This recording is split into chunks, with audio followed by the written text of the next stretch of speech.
Hello everyone, today we'll talk about the solution to the problem number of senior citizens. Feel free to read the statement if you're unfamiliar.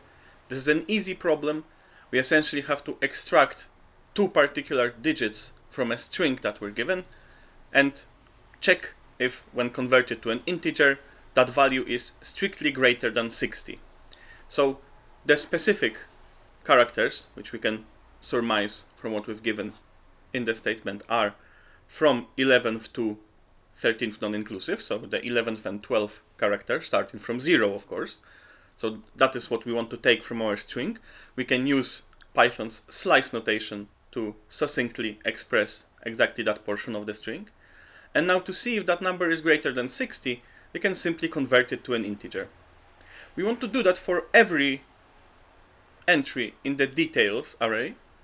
So if we want to do something for everything in an array, we can run a map. It'll do that for us.